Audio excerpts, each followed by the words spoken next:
Ways to get rid of lipomas naturally with this home remedy.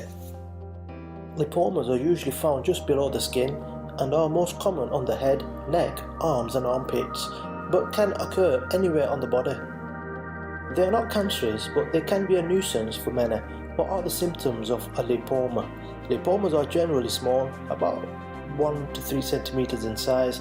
They are really dark and has a soft consistency of rubber. They can remain the same size or grow slowly over the years.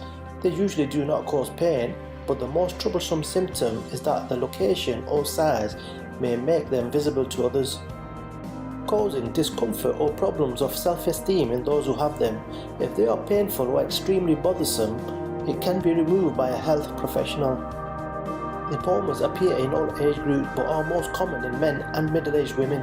The cause of lipomas is not completely understood, but it is believed that the tendency to develop them is inherited. A small injury can also trigger growth.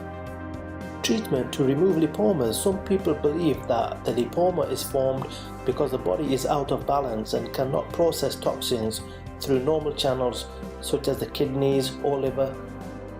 If you are living with lipomas and are looking for a natural way to remove them, then check out this home remedy. Honey and flour. Mix half a teaspoon of raw honey and half a teaspoon of flour and apply the mixture directly over the lipoma. The application thickness should be 1 centimeter deep. To make sure that the mixture is very thick, cover it with a paper towel or bandage to maintain the creamy mixture in place.